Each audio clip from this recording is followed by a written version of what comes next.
Hello, good morning everyone. Welcome to another session. Today we are going to discuss about the ozone layer, its protective role, and what are the factors affecting the ozone depletion, and what measures we are going to take in order to mitigate this problem. So we all know that ozone is a layer that is located in the stratosphere, and it is this ozone layer, the gas, that actually protects us from the harmful radiations of the sun, the ultraviolet radiations, right? So where is this ozone layer located in the atmosphere? So if you look at atmosphere, first of all, an atmosphere is it's like a blanket of gases that wraps around our globe. And this blanket of gases, depending on the composition and many other factors, atmosphere is classified into different layers. The troposphere, the lower troposphere, next to troposphere is stratosphere, and then the mesosphere, thermosphere, and the exosphere. So these are the various layers of the atmosphere. Now, where is this ozone layer exactly located? The ozone layer is located almost in between the troposphere and the stratosphere. So we simply say that ozone layer is located in the stratosphere, upper troposphere and lower stratosphere. The ozone layer, which is a gas, it is measured in terms of Dobson's units. The thickness of the ozone in the column of air from the ground to the top of the atmosphere is measured in terms of Dobson's units. That means from the surface of the earth, the thickness of the ozone is measured in terms of certain units called as Dobson's units. One Dobson unit is defined to be 0.01 millimeters in thickness at standard temperature and pressure. Remember, ozone layer is located in the upper stratosphere and upper troposphere and the lower stratosphere. And the thickness of ozone is measured in terms of specific units called Dobson's units. And one Dobson unit is defined to be 0.01 millimeters thickness at standard temperature and pressure. Now, if you have a look at the atmospheric ozone, we cannot exactly say that ozone is located exclusively in the stratospheric region.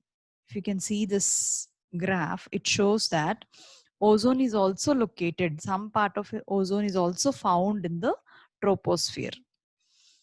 But majority of the ozone is located in the stratosphere. Here, you should know the major difference between the stratospheric ozone and the tropospheric ozone. Naturally, the ozone is located in the stratosphere, and that we directly refer to as the ozone layer or the good ozone, which filters the harmful UV radiations from the sun. Whereas the tropospheric ozone is considered as the bad ozone, and it is a secondary pollutant.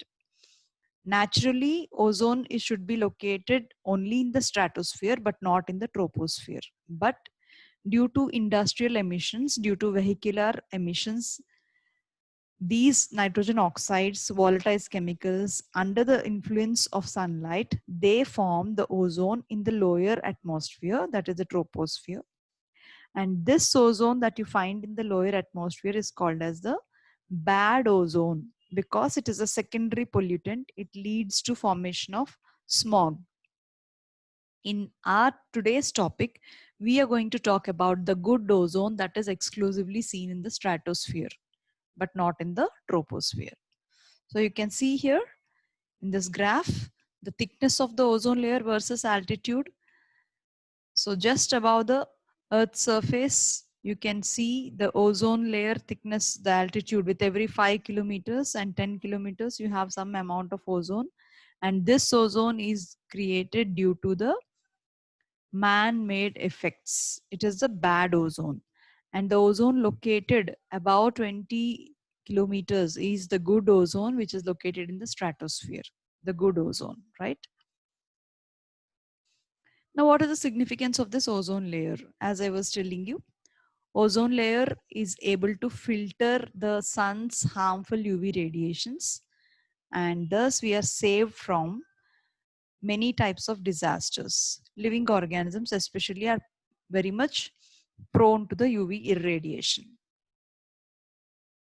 So in other words, to simply say, ozone layer is giving a shielding effect to us. It is acting like an umbrella.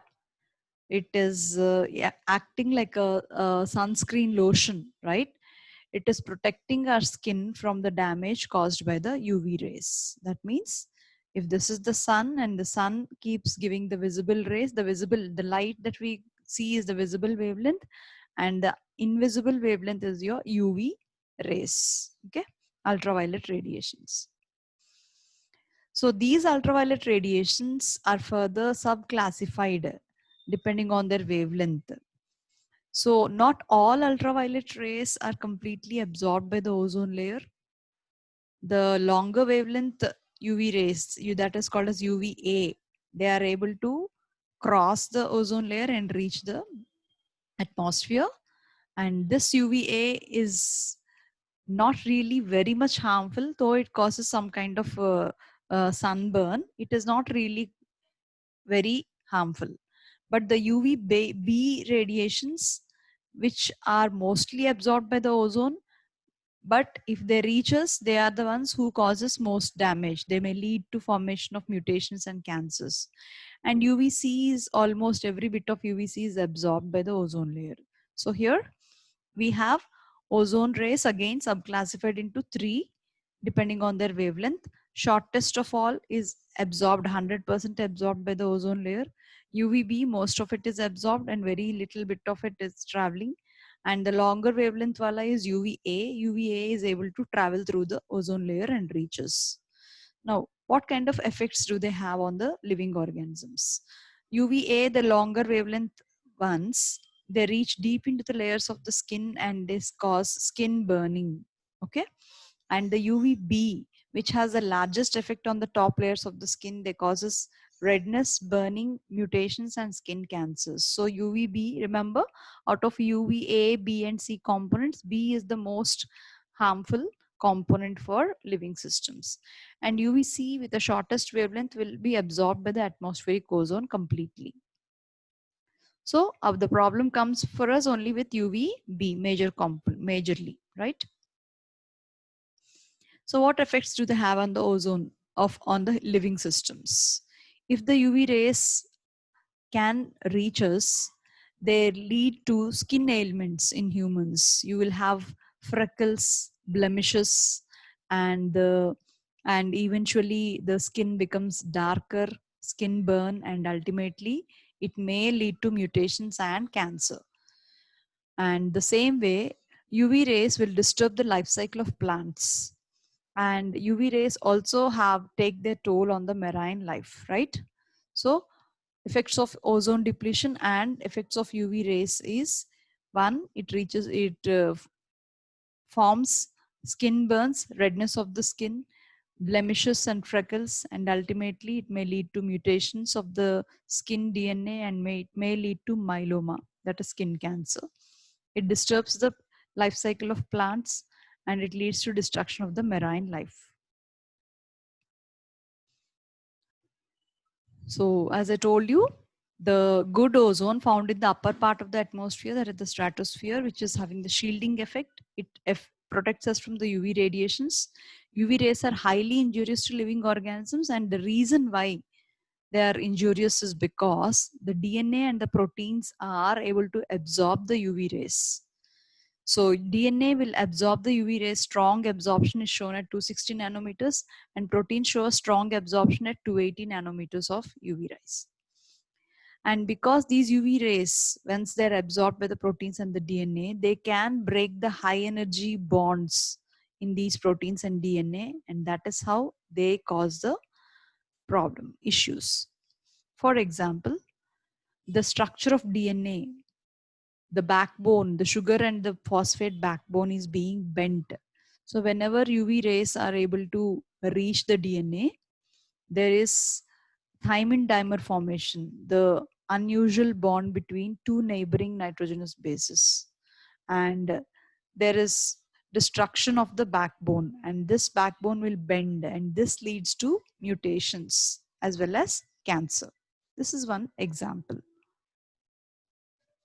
Now, what are the reasons for the ozone depletion? Ozone is a gas, as we all know, O3, and why is it being depleted? It is again man-made. We have to list out the uh, automobiles, exhausts, chlorofluorocarbons are majorly responsible, and other industrial exhausts, deforestation, all these are majorly responsible for depletion of the ozone layer.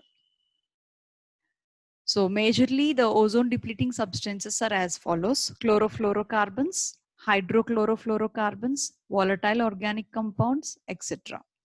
Remember, the major chemicals that are responsible for the depletion of the ozone or the reduction in the thickness of the ozone layer are chlorofluorocarbons, CFCs, HCFCs, hydrochlorofluorocarbons, and the volatile organic compounds, VOCs, right?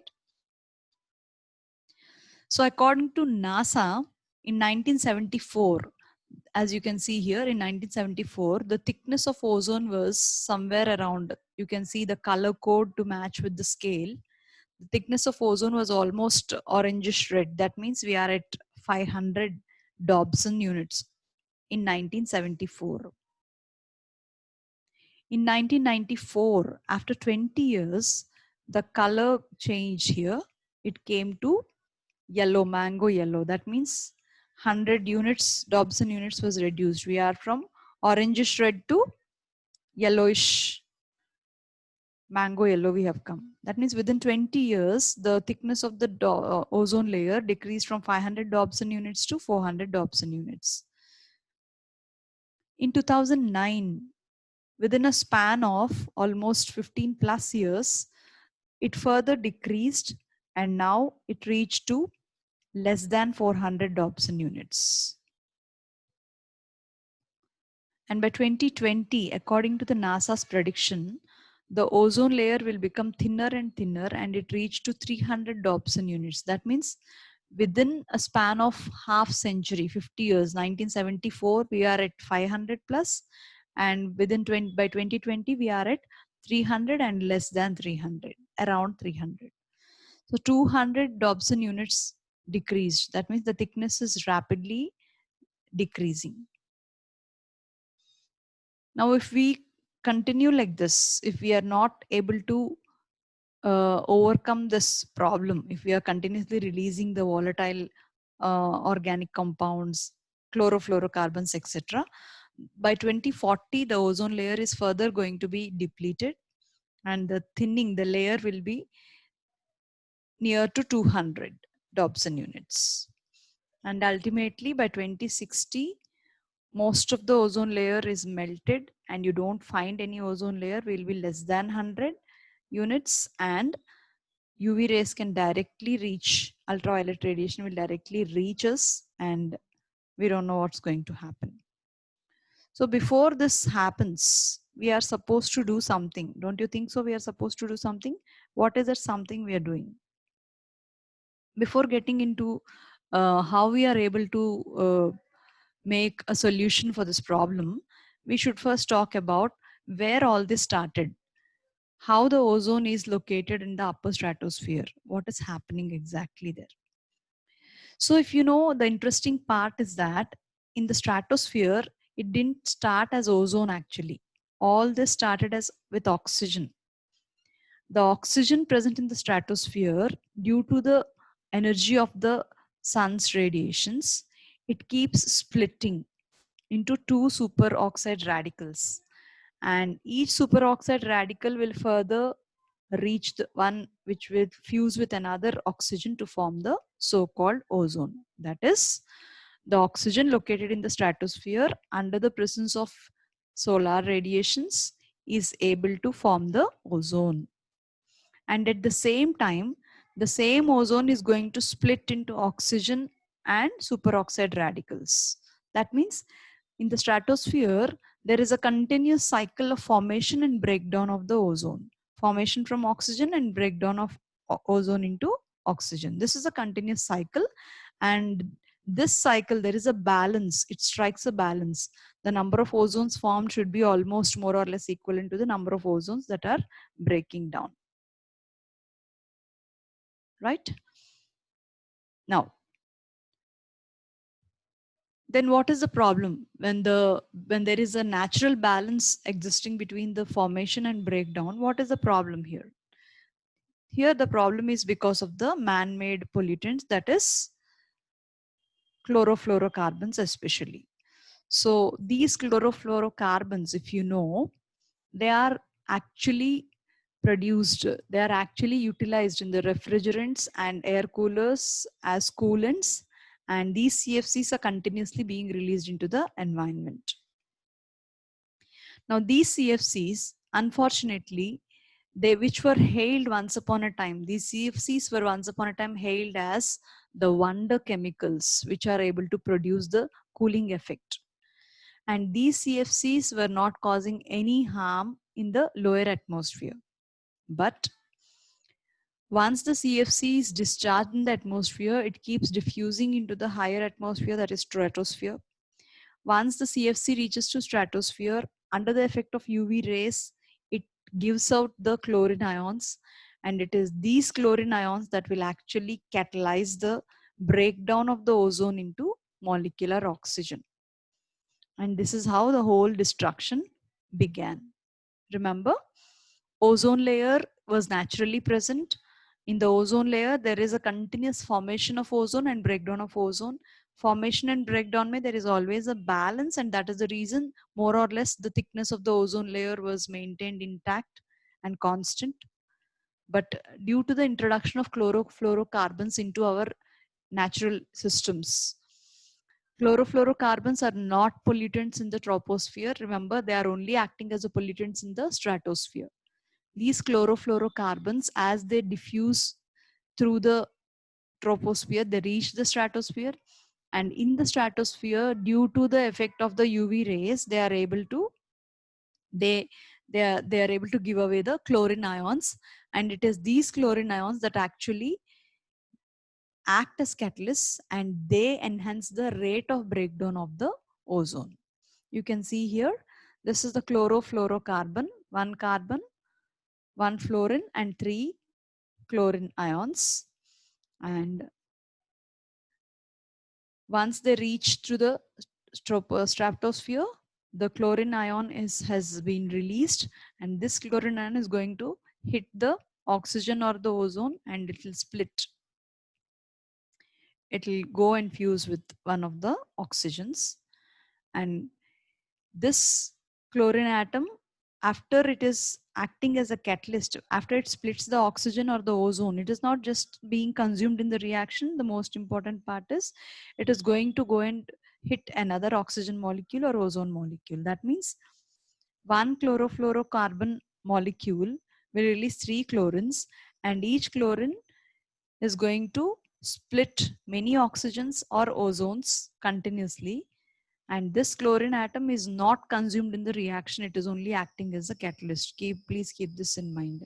And as a result, the chlorine that is released is always persistent, and with time it is increasing, and it can split over 1,000 or 10,000 molecules of ozone. That is the major problem. The chlorine ion is never consumed. Maybe you can imagine most of the chlorine is still there, which was released some 5 years or 10 years back. It was still there in the ozone layer and still doing its catalytic job. So what are we going to do in order to mitigate this? Already we are at 2020. In 2020, the ozone thickness has come down from even 300 to 250 and odd. You can match the color of this with this Dobson units scale. So here we are between 200 and 300. And one more important thing we should know about the ozone is that this ozone depletion was not happening uniformly. That means thinning of the ozone layer was not happening uniformly throughout the globe. At certain areas, it is more rapid. That means, example, you take the region above Antarctica, the ozone depletion is quite high and the thinness has reached to, it became very, very thin, and so most of the UV radiation is able to reach to the surface. And this depletion is particularly seen on the Antarctica region, is otherwise called as the ozone hole. Remember, the the thickness of the ozone layer is continuously reduced, and we are calling this process as ozone depletion. And this ozone depletion was not uniform throughout the globe. At certain locations it is quite high, and certain locations it is relatively low. Where you find the thinnest layer of ozone, that region is called as the ozone hole, and that ozone hole is located in the Antarctica region. And why, the reason why you find the ozone hole in Antarctica region, you must be wondering, because in Antarctica there is neither a factory nor anything else. Then what, who is releasing CFCs in Antarctica? It's not like that.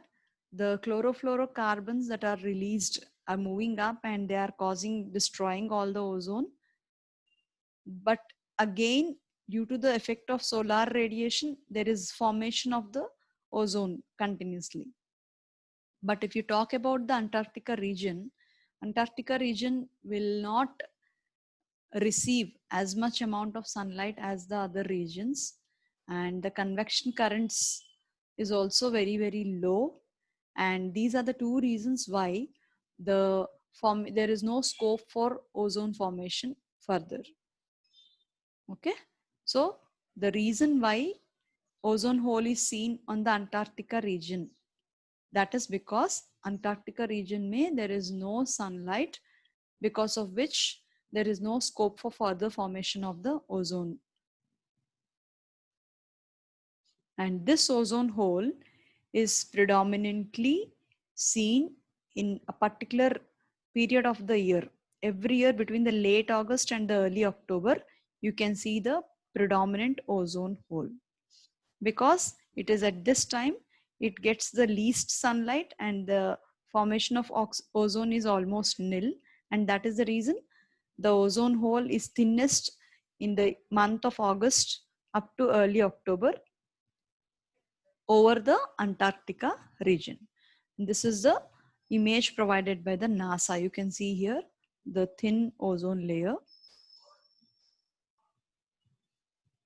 Now we'll talk a bit about the UV radiations and what harm do they cause. As I told you, depending on the wavelengths, we have classified the UV rays into UVA, B and C. C is the shortest wavelength one, and so it is almost 100% absorbed by the ozone layer. A is almost reaching completely to the surface. Most of the B is absorbed and some of it is reaching the surface. But here UVB is the one who is causing most of the trouble to us.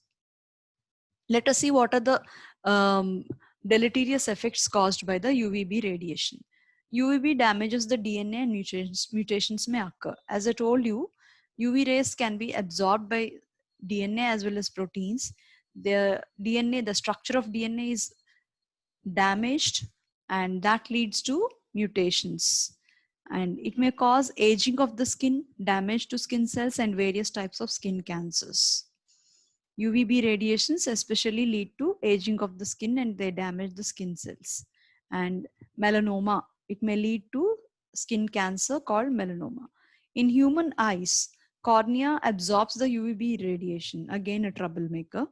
Cornea can directly absorb the UV radiation, and a high dose of UVB causes inflammation of cornea called the snow blindness. Remember, UVB can be directly absorbed by a cornea and it may lead to snow blindness. Snow blindness is nothing but inflammation of the cornea due to ultraviolet radiations, cataracts, and it may permanently damage the cornea. So these are the harmful effects of the UV radiation, right? So what are we going to do in order to mitigate this problem? Can we stop using the air coolers? Can we completely stop everything, usage of the automobiles and etc., etc.? No, not really possible. So what can we do?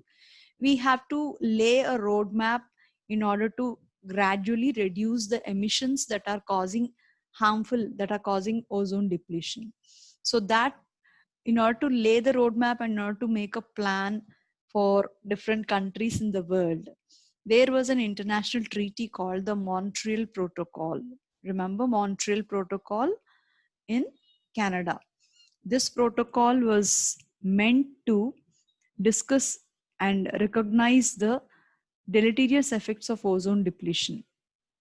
It was an international treaty that happened in the Montreal, Canada in 1987. And in this protocol, most of the developed and developing nations met and they discussed what are the deleterious effects caused by ozone depletion. They have also discussed how to effectively control the ozone depleting substances, ODS, ozone depleting substances. How do we cut the ozone depleting substances in our industries? And subsequently, many more efforts were made and protocols have been laid for separately for developed countries and developing countries. So remember, Montreal Protocol was an international treaty signed in the year 1987. It was being effective from 1989. In this protocol, according to this protocol, they discussed about how do we control the emissions of ozone depleting substances, ODS, what are the various deleterious effects of ozone depletion, and accordingly they made different plans how to reduce the emissions of ozone depleting substances separately for developed and developing countries. Reducing the emissions of CFCs and other ozone depleting chemicals, what measures you can take in order to reduce all these things. So that's all about the ozone. So the take home message related to ozone is that ozone layer is located in the stratosphere, which is called as a good ozone. It helps to filter the harmful UV radiations from the sunlight and saves the living organisms. Ultraviolet radiations are again classified into 3 types, A, B, and C. So it is C that has come 100% absorbed by the ozone layer. A can almost reach, and B partially, most of it is absorbed by UV rays and ozone layer, and only part of UVB will be reaching the Earth's surface. Out of all these three, UVB radiations are more dangerous because UVB leads to cancers and it can be directly absorbed by a cornea, so it may lead to snow blindness and permanent damage of the cornea. In order to mitigate or in order to reduce the effects of chemicals, in order to discuss what we can do about the reduction of emissions of ozone depleting substances, there was an international treaty signed by many countries. It was called as the Montreal Protocol. And according to this protocol, different nations laid a roadmap to discuss about the steps to be taken to reduce the emissions of CFCs and other ozone depleting chemicals, right? Now the next topic is radioactive waste, nuclear power plants. So once upon a time, long back, some 10-15 years back, nuclear energy was hailed as a non-polluting way of generating electricity. So nuclear fission, through nuclear fission, lot of power is generated and this power can be converted into electricity. That is how nuclear power will originate. And this energy was a non-conventional method of energy, nuclear energy. It was hailed as a clean energy because it is not going to release any pollutants like our thermal power plants. But the problem with the nuclear energy is that during the production of the nuclear energy, the radioactive waste is produced. How do we dispose this radioactive waste is one big question. And the second one is, by chance, if there is any accidental leakage, it may lead to very big disaster like the 3 Mile Island and the Chernobyl incidents. So what is the 3 Mile Island and the Chernobyl incidents? I am leaving to you. Please Google around and find out what happened in these two incidents. Just like how we have gas tragedies here and there. The 3 Mile Island and Chernobyl incidents are related to the accidents involved in the nuclear power plants. And what happened after that was, whenever there was an accidental leakage of nuclear waste, it emits radiations and the whole place will become unfit for human inhabitation, almost up to 50 kilometers or 100 kilometers radius. It becomes unsuitable for living. That is one major issue. And the second major issue is that during the generation of nuclear power, a lot of radioactive waste is generated. And how do we dispose this waste? That is one another important issue that came up. So the 3 Mile Island, the nuclear accident that happened in US, and second one is the Chernobyl, Russia, Ukraine. Go through these two accidents. And recently, in 2011, when there was a tsunami in Japan, you know, Japan is a bunch of islands. Tsunami in Japan, what happened? The Fukushima Daiichi nuclear power plant, there was an explosion that took place due to tsunamis and its effects. And because of that, there was a lot of radiation emitted. So this is one recent accident that happened. And currently, we are not really looking forward to get nuclear power plants because of the two dangers involved. The radiation that is emitted by the nuclear waste is extremely damaging to organisms. It causes mutations at a very high rate. And these nuclear radiations at high dose are quite lethal. They lead to death. At lower doses, they cause various disorders like mutations and cancers. Very often mutations leads to cancers. Okay. So nuclear waste management is one big problem. Whenever a person is exposed to nuclear wastes, the radiations, the person might be affected depending on the dosage of the exposure. If they are exposed to a very high doses of radiation, it is quite lethal for the organism. If we are exposed to lower doses, it may lead to various disorders. It may lead to cancer, right? And the second one is nuclear waste. Nuclear waste, how to store it and dispose it. It should be treated properly before disposal. It should be packed in shielded containers, and it should be buried within the rocks above about 500 meters deep below the Earth's surface, which was not really practical all the time. Why? Because at any point of time, Earth say, yeah, the material can come up due to the movement of plates and all. It's not really a safe and healthy way of disposal. This, and moreover, this kind of disposal is meeting stiff opposition from the public. And that is the reason we are not really looking forward for nuclear to generate the electricity in the nuclear power plant as an alternate source of energy. So say no to nuclear power, because at the very moment it might look as a clean fuel, but underlying there are so many disadvantages and it is quite accident prone, right? That's all for today. Thank you and have a good day.